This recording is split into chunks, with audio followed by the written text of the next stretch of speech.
Hello दोस्तों, स्वागत है आपके अपने परिवार अमन सर 2.0 में। और आज हम आपको लॉज ऑफ एक्सपोनेंट पढ़ाएंगे। तो चलिए देखते हैं लॉज ऑफ एक्सपोनेंट को। अगर कोई नंबर है 5 इंटू 5 इंटू 5, तो 5 को कितना बार मल्टीप्लाई किया गया है? 3 बार। तो इसको हम लिख सकते हैं 5 टू द पावर 3, जिसमें 5 को बेस बोलेंगे और 3 को एक्सपोनेंट बोलेंगे। एक्सपोनेंट। अगर लिखा हुआ है 9 इंटू 9 इंटू 9 इंटू 9 इंटू 9, 9 को कितना बार गुना किया गया? 1 2 3 4 5। दोस्तों, किसी भी नंबर को जितना बार गुना करते हैं उस नंबर पर उतना ही पावर होता है। यहां पर 9 को 5 बार गुना किया गया, इसीलिए हम लोग लिखेंगे 9 का पावर 5, जिसमें 9 हो जाएगा अपना बेस और 5 को बोलेंगे एक्सपोनेंट। 5 को बोलेंगे एक्सपोनेंट। ठीक है। अब इसका उल्टा समझिए। अगर लिखा हुआ हो 7 का पावर 3, तो इसमें 7 को बोलेंगे बेस और 3 को बोलेंगे एक्सपोनेंट या फिर पावर। इसका मतलब क्या होता है? 7 के पावर 3 का मतलब है 7 को 3 टाइम्स मल्टीप्लाई करना। 7 को 3 टाइम्स मल्टीप्लाई करना। अगर 5 का पावर 4 लिखा हुआ है, इसका मतलब हुआ 5 को 4 टाइम्स मल्टीप्लाई कर देना। तो आप लोग एक्सपोनेंट और बेस समझ चुके होंगे कि एक्सपोनेंट और बेस क्या होता है। अब हम लोग आगे चलते हैं लॉज ऑफ एक्सपोनेंट पे। Laws of exponent. देखो बाबू, इसको तुम लोग ध्यान से समझो और बार बार वीडियो को देखो, तो और बेहतरीन तरीके से समझ में आएगा। लॉज ऑफ एक्सपोनेंट में पहला चीज है, पहला लॉ है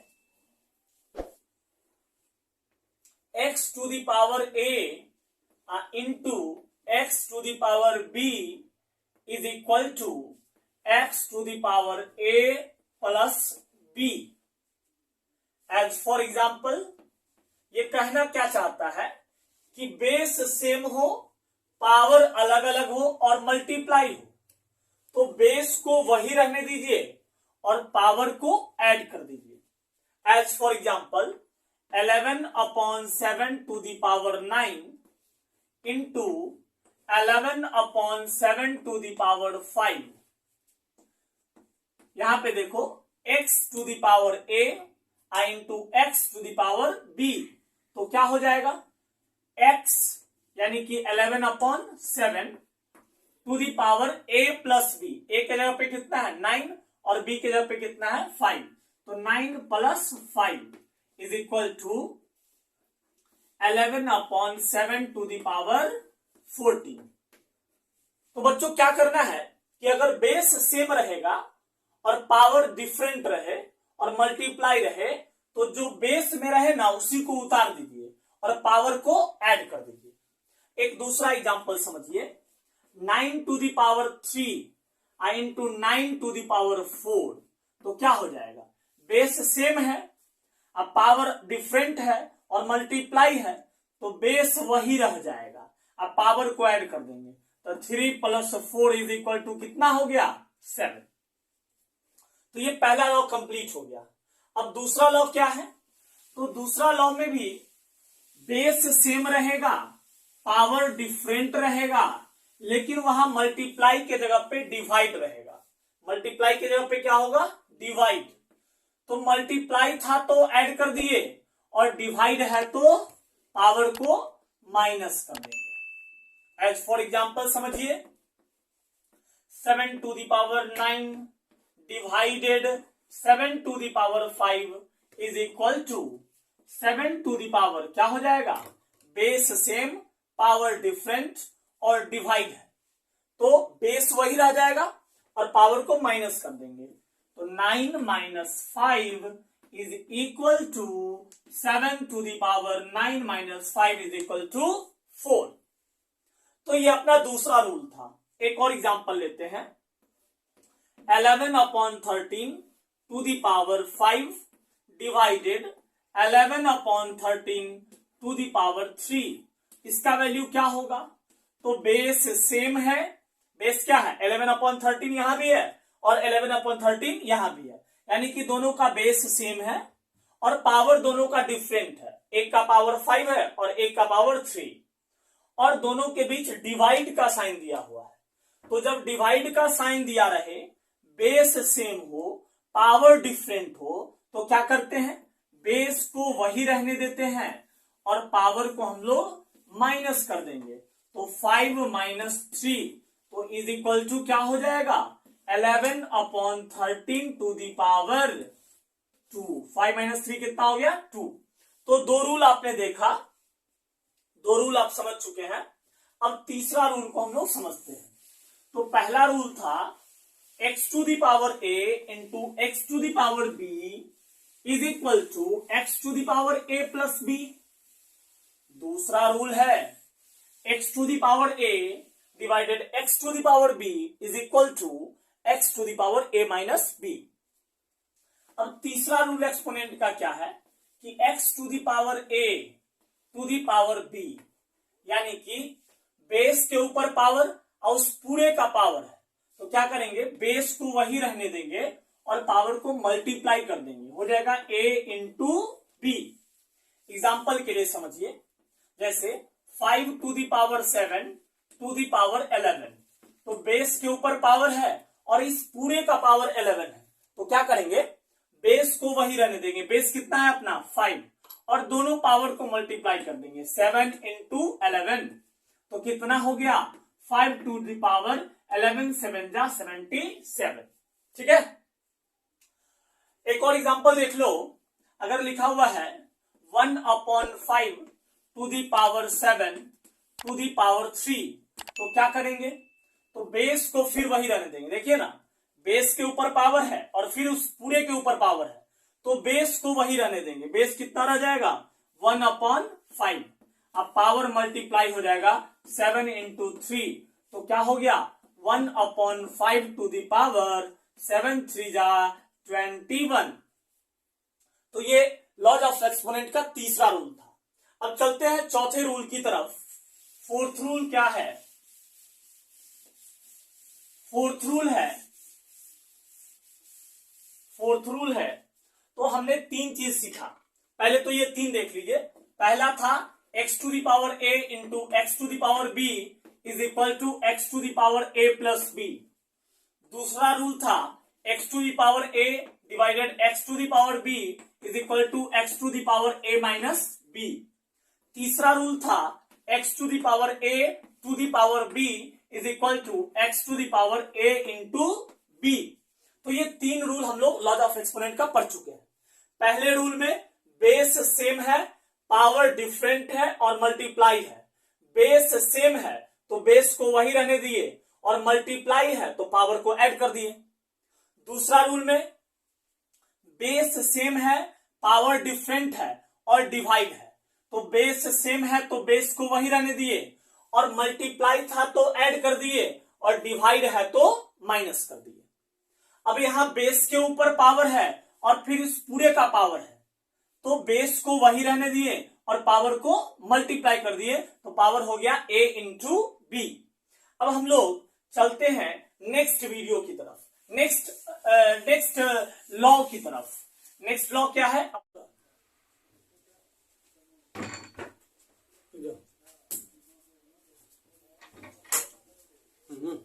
हमारा चौथा जो रूल है, जो चौथा लॉ ऑफ एक्सपोनेंट है, x to the power a into y to the power a is equal to x into y to the power a। यानी कि बेस डिफरेंट हो, पावर सेम हो और अगर मल्टीप्लाई हो दोनों के बीच, तो दोनों बेस को मल्टीप्लाई कर देंगे और जो पावर है उसी पावर को रहने देंगे। एज फॉर एग्जाम्पल समझिए, 11 to the power 7 into 3 to the power 7, यानी कि बेस डिफरेंट है, पावर सेम है और मल्टीप्लाई है, तो बेस को मल्टीप्लाई कर दो। 11 इंटू 3 का पावर क्या रह जाएगा, सेम। देखिए ना, बेस डिफरेंट, पावर सेम और मल्टीप्लाई, तो बेस को मल्टीप्लाई कर देंगे तो 11 इंटू 3 और पावर को सेम रहने देंगे, कितना हो जाएगा 7। तो 11 3 जा 33 का पावर कितना हो गया 7। एक दूसरा एग्जांपल देखिए, 9/6 into 3/6, sorry 9 to the power 6 into 3 to the power 6। तो क्या है कि बेस डिफरेंट है, पावर सेम है और मल्टीप्लाई है, तो बेस को मल्टीप्लाई कर दीजिए। 9 इंटू 3 का पावर कितना हो जाएगा 6, तो 9 3 जा 27 का पावर कितना हो गया 6 हो गया। तो ये एक्सपोनेंट का फोर्थ रूल था। अब फिफ्थ रूल को हम लोग देखते हैं। फिफ्थ रूल में क्या है कि भाई बेस डिफरेंट हो, पावर सेम हो और अगर डिवाइड हो, पहले मल्टीप्लाई था तो हम लोग बेस को मल्टीप्लाई कर दिए थे और पावर को वही रहने दिए थे। अब क्या है कि बेस डिफरेंट है, पावर सेम है, लेकिन यहां पे डिवाइड है, तो जब डिवाइड है तो बेस को डिवाइड कर देंगे, बेस को डिवाइड कर देंगे। As for example 9 to the power 7 divided 3 to the power 7, तो बेस डिफरेंट, पावर सेम और डिवाइड, तो बेस को डिवाइड कर दो।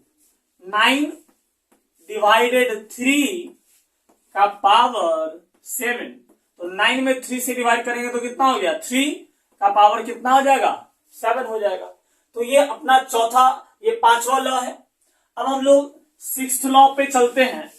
सिक्स्थ लॉ क्या है, अब छोटा छोटा 2-3 लॉ बचा हुआ है, इसको देख लीजिए कि अगर X Y to the power A लिखा हुआ है तो आप इसको लिख सकते हैं एक्स का पावर ए इंटू वाई का पावर ए।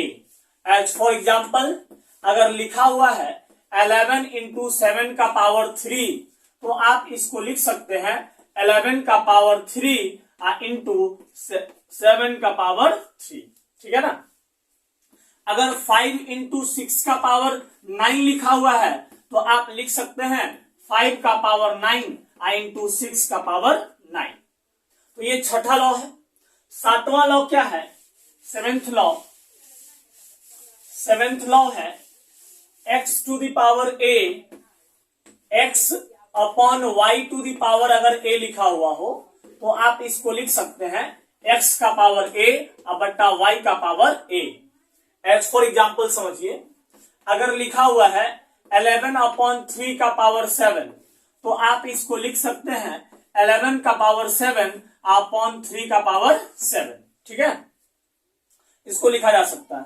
अगर लिखा हुआ है 9 अपॉन 4 का पावर 3, तो आप इसको लिख सकते हैं 9 का पावर 3 अपॉन 4 का पावर 3। तो ये एक कॉन्सेप्ट हो गया।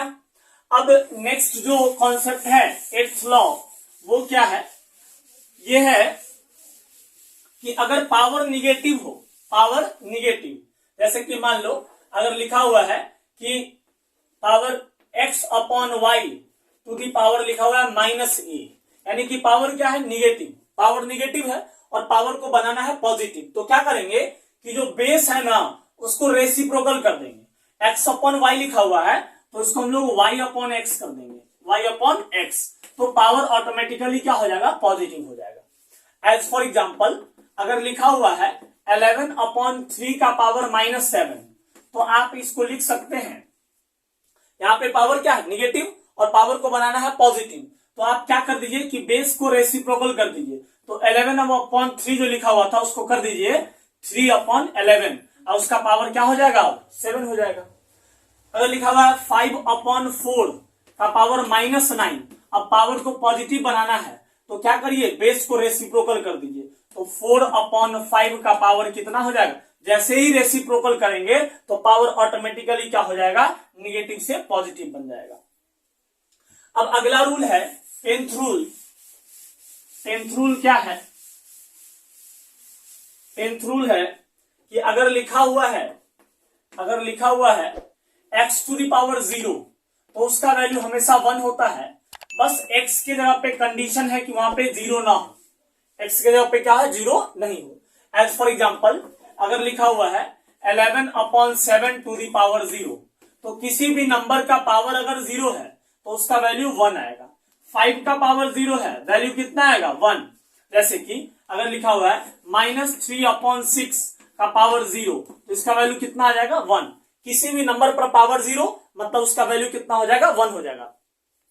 तो एक्सपोनेंट हम लोग समझ चुके हैं कि बेस क्या होता है, एक्सपोनेंट क्या होता है, और लॉज ऑफ एक्सपोनेंट में हम लोग 10 लॉज पढ़े हैं, यानी कि लगभग 10 रूल हम लोग पढ़े हैं लॉज ऑफ एक्सपोनेंट का। और अब ये चैप्टर कंप्लीट हो चुका है लॉज ऑफ एक्सपोनेंट का। नेक्स्ट वीडियो में हम इस लॉज ऑफ एक्सपोनेंट पे आपको कई सारे अच्छे अच्छे क्वेश्चन करवाएंगे।